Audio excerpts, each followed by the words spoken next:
होने लगी हैं खबरें, दम तोड़ने लगे हैं सरोकार, विचारधारा की लड़ाई में गुम हो रही मीडिया की पहचान। कोई समझौता नहीं, संतुलन के साथ खबरों के सफर की नई शुरुआत। नमस्कार, डीएस न्यूज बुलेटिन में आपका स्वागत है। बाराबंकी जनपद से इस वक्त की बड़ी खबर। बाराबंकी जनपद के इंडिया गठबंधन के सांसद तनुज पुनिया ने बताया कि भारतीय जनता पार्टी जिस तरीके से बाबा साहेब का अपमान किया है, अगर माफ़ी नहीं मांगी तो इसी तरीके से हम लोगों का धरना प्रदर्शन जारी रहेगा। अब तो देखने वाली बात होगी कि भारतीय जनता पार्टी माफ़ी मांगती है या नहीं मांगती। आइए देखते हैं बाराबंकी से ब्यूरो रिपोर्ट। हमारा कहना, हमारे पास वीडियो है, पूरे वीडियो 5 मिनट के अंदर यूट्यूब पे आ जाता है। उस ओरिजिनल वीडियो है, सब पब्लिक क्षेत्र में है।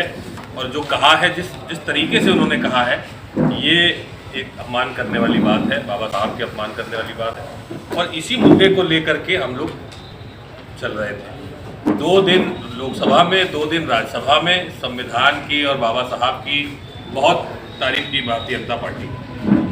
मेरा ये कहना है कि अगर आप तारीफ करते हैं, मानते हैं बाबा साहब को, तो इस तरह की भाषा शैली आपकी अगर मुंह से गलती से निकल भी गई तो आपको तुरंत माफ़ी मांग लेनी चाहिए थी।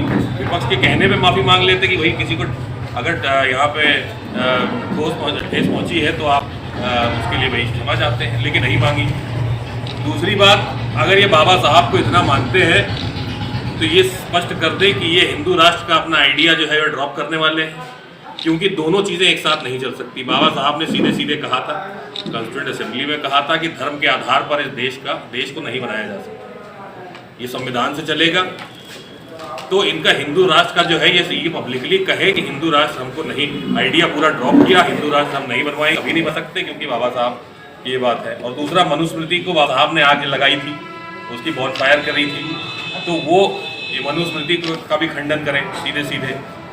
तो ये बातें भारतीय जनता पार्टी नहीं कह सकती, क्योंकि अंदर से वो बाबा साहब को नहीं मानती है, संविधान को नहीं मानती है। संविधान को बदलने का प्रयास उन्होंने 2024 के पहले किया, तो जनता ने उनको बता दिया कि आपको पूरी 2/3 की संख्या नहीं देंगे, एब्सोल्यूट मेजॉरिटी नहीं देंगे, आप संविधान बदलने की बात कर रहे हैं।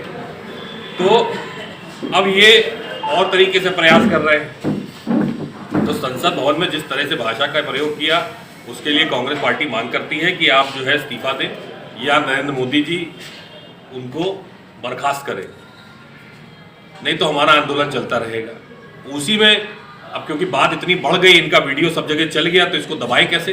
तो दबाने के लिए उन्होंने, जैसा अभी अध्यक्ष जी बता रहे थे, पूरा एक प्लानिंग के तहत एक कार्यक्रम इन्होंने बनाया कि कुछ ना कुछ करके झगड़ा वगड़ा हो और झूठा इल्जाम राहुल गांधी जी में लगाए, और सारी जो ध्यान है जनता का, मीडिया का, लोगों का, सारा ध्यान उस पर चला जाए। शांतिपूर्वक तरीके से पुरानी पार्लियामेंट बिल्डिंग का चक्कर काट के एक लाइन में, सिंगल लाइन में हम लोग आ रहे थे और हम लोगों को वहाँ रोका गया। साइड वाले रास्ते से जो CISF ने अलग से रास्ता बना रखा था कि यहाँ से आप चले जाइएगा, वो भी प्रदर्शन कर रहे हैं, तो वहाँ जा रहे थे। अच्छा, 14 दिन से लगातार पार्लियामेंट के बाहर कांग्रेस पार्टी जो है धरना दे रही थी, प्रोटेस्ट कर रही थी 10:30 से 11 के बीच में। आज तक तो कोई बवाल नहीं हुआ। बीजेपी के MP भी आते थे, हाथ मिला के सीधे अंदर जाते थे, कोई दिक्कत की बात नहीं हुई थी। उसी दिन क्या हो गया ऐसा? क्योंकि पहले से इनकी प्लानिंग थी कि कुछ झगड़ा करना है। हम लोग जा रहे थे, हम लोग को घेरा गया, धक्का मुक्की करना उन्होंने शुरू किया। इतनी धक्का मुक्की कर रहे थे कि कोनी मारना, राहुल जी को भी 2-4 कोनी लगी, मैंने देखा अपनी आंखों से। लेकिन सबको किनारे करते हुए उन्होंने कहा चलिए ठीक है, कोई बात नहीं, भीड़ भाड़ में ऐसा हो जाता है। और वो अपना जा रहे थे और झूठा इल्ज़ाम उनके ऊपर लगा करके उनके खिलाफ FIR करने का काम किया है भारतीय जनता पार्टी के लोगों ने। और जो हमारे खड़गे जी, जो मेरी सामने ही गिरे थे ज़मीन पे, घुटने में उनके चोट आई, दोनों घुटने का ऑपरेशन है, धक्का लगा, वो गिर गए, उनको दोबारा चोट आई उसी घुटने में, तो उसकी FIR नहीं लिख रहे हैं। प्रियंका गांधी जी को धक्का देने का प्रयास किया गया, लेकिन सफल नहीं हुए उसमें, तो वहीं बैठ गए हम लोग।